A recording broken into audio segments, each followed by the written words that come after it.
mano. Kawadhi nyime ni jakom kambi mar Royal Media Services Dr. SK Macharia otero ywak e dala mosenindo ogai mar ODM Raila Odinga e gwenge ma Bondo e kaunti ma Siaya. Dr. SK osir kod gavana ma Homa Bay Gladys Wanga ma bende e jakom duond bura mar ODM. SK oywago Raila Odinga kaka osiepne mar higni mathoth kendo jal mane osechiwore ne piny Kenya maloyo ng'ata ng'ata. Dr. SK Macharia, jakom mar kambi fwambo Royal Media Services, olimo dala mar mosenindo Raila Odinga matero ywak mare kendo chungi achiel gi familia. Dr. SK omolo gwenge makango ka Jaramogi kosire kod gavana ma Homa Bay kendo jakom duond bura mar ODM Gladys Wanga. Kanyo ochiwo luor mare mogik ne mosenindo gai mar ODM Raila Odinga. Bang'e wuotho ochimo dala ma Opoda Farm kama Dr. SK orome gi min piny Aida Odinga kotene kod familia kachiel kod josiasa kaka gavana ma Siaya James Orengo kod gavana ma Nairobi Johnson Sakaja. Dr. SK Macharia oywago Raila kaka owadgi matin kendo ma osebedo osiepne kuom higni kaluwore ni Jaramogi Oginga Odinga nomiye ting' mar rito Raila Odinga kod owadgi machielo Oburu Oginga. The last day Jaramogi left Nairobi, we walked through her as his secretary, and I walked him through the stairs of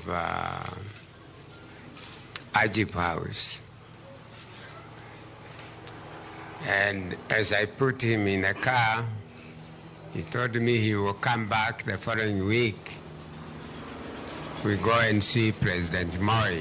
So I walked him downstairs and put him in the car to come to Bodo and come back to Nairobi the following week. As I put him in the car in Nairobi,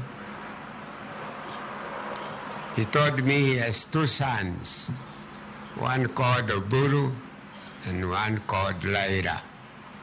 And I'm older of them, of the two of them.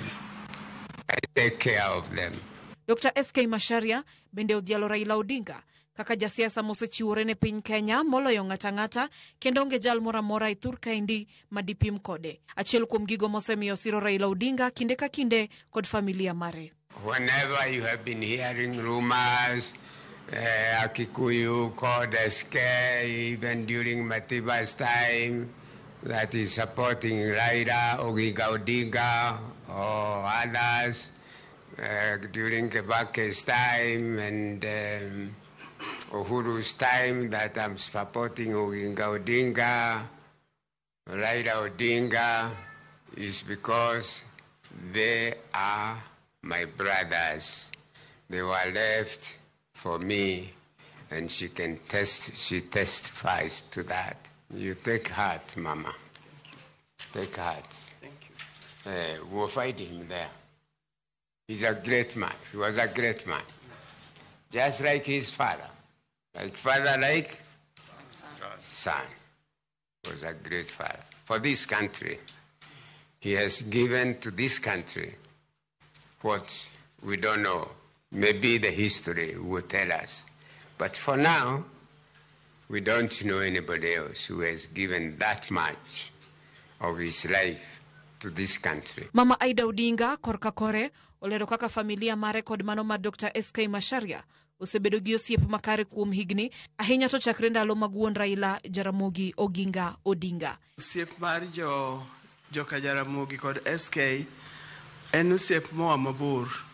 Ochakore higa mar 90 akianen gachiel 90 kanyo 92 to nen ng'at mane Jaramogi ohero and osetiyo maber, oserito gi nyaka sani.